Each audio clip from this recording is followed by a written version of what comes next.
Tahukah kamu bahwa perjalanan ekonomi Indonesia mencerminkan perjuangan sebuah bangsa untuk bangkit dari penjajahan menuju kemakmuran?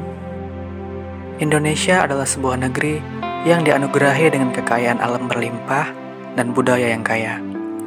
Sebagai negara kepulauan terbesar di dunia, Indonesia telah lama menjadi pusat perdagangan maritim. Rempah-rempah, hasil bumi, dan kekayaan alam lainnya menjadi incaran bangsa asing sejak abad pertengahan. Namun eksploitasi sumber daya alam yang dilakukan oleh penjajah selama berabad-abad telah menghambat perkembangan ekonomi bangsa. Namun, sejarah ekonominya menyimpan cerita panjang yang penuh tantangan dan juga perjuangan. Dari masa penjajahan, ketika tanah dan hasil bumi bangsa ini dieksploitasi oleh kekuatan asing, hingga ke masa ketika bangsa ini mencoba berdiri di atas kaki sendiri, membangun sistem ekonomi yang mandiri dan berdaulat. Setiap era membawa cerita yang berbeda. Pada masa kolonial, rakyat dipaksa bekerja untuk kepentingan penjajah. Namun setelah kemerdekaan, muncul harapan untuk membangun perekonomian yang bebas dari dominasi asing.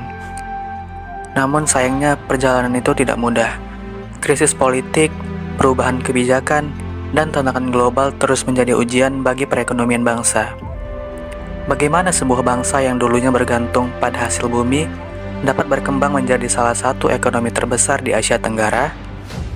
Apa saja kebijakan dan peristiwa penting yang membentuk perjalanan itu? Dalam video ini, kita akan menjelajahi poin-poin penting dalam sejarah perkembangan sistem ekonomi Indonesia.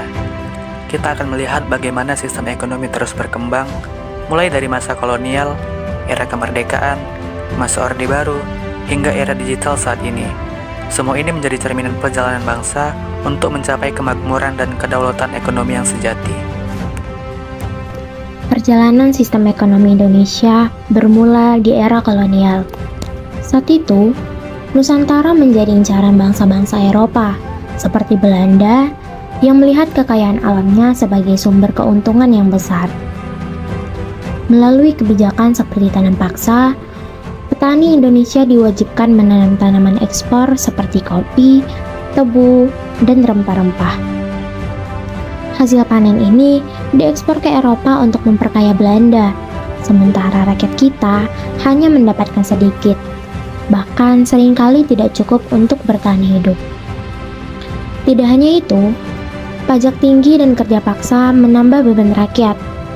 Sistem ini menciptakan ketimpangan yang sangat besar, di mana sebahagian kecil elit kolonial hidup dalam kemewahan, sementara mayoritas rakyat sangat menderita. Eksploitasi sumber daya alam dan manusia ini tidak hanya meninggalkan luka sejarah, tetapi juga membentuk dasar ketimpangan ekonomi yang masih terasa hingga saat ini. Sebuah tantangan yang diwariskan oleh penjajahan. Namun, perjuangan rakyat tidak berhenti di sini. Kemerdekaan membawa harapan untuk sistem ekonomi yang lebih adil. Proklamasi. Kami, bangsa Indonesia, dengan ini menyatakan kemerdekaan Indonesia. Hal-hal yang mengenai pemindahan kekuasaan dan lain-lain diselenggarakan dengan cara saksama dan dalam tempo yang sesingkat-singkatnya. Jakarta, 17 Agustus 1945, atas nama bangsa Indonesia, Soekarno-Hatta. Masa kemerdekaan. Proklamasi kemerdekaan pada 17 Agustus 1945 membawa harapan besar bagi rakyat Indonesia. Setelah lebih dari 3 abad berada di bawah cengkeraman kolonial, bangsa ini akhirnya memulai langkahnya untuk menentukan nasib sendiri, termasuk dalam bidang ekonomi.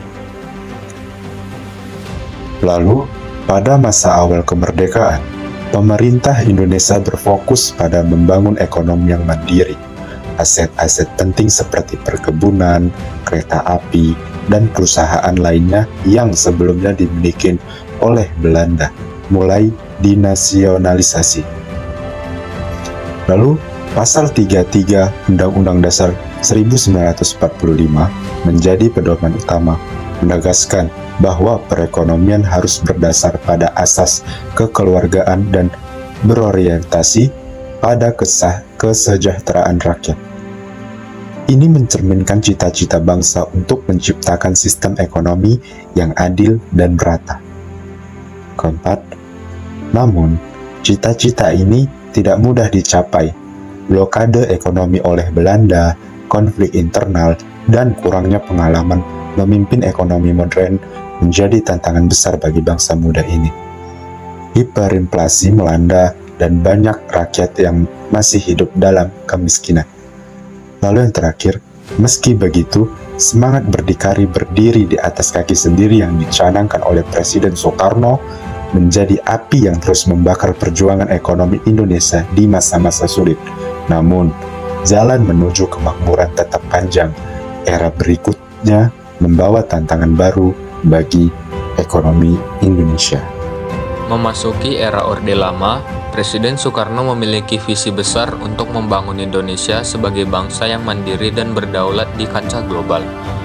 Kebijakan ekonomi difokuskan pada konsep berdikari, yaitu berdiri di atas kaki sendiri, tanpa ketergantungan pada negara asing. Proyek-proyek besar nasional seperti Monumen Nasional dan pembangunan infrastruktur menjadi simbol semangat kemandirian ini. Namun ambisi besar ini dihadapkan pada kenyataan pahit. Kondisi ekonomi semakin memburuk dengan hiperinflasi yang mencapai lebih dari 600% pada tahun 1965. Nilai tukar rupiah yang anjlok dan meningkatnya pengangguran.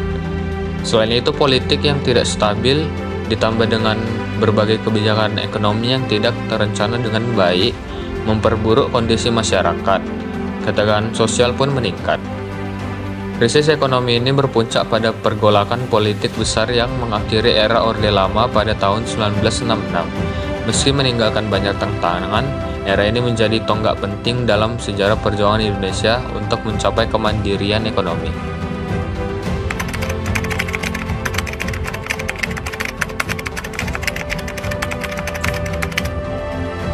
Perjalanan ekonomi Indonesia adalah cerminan semangat dan perjuangan bangsa.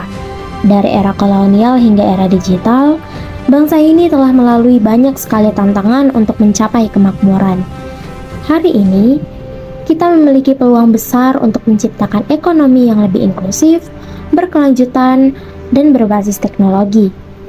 Dengan memanfaatkan inovasi, meningkatkan pendidikan, dan mendukung usaha kecil menengah, kita bisa menciptakan Indonesia yang lebih sejahtera bagi kita semua.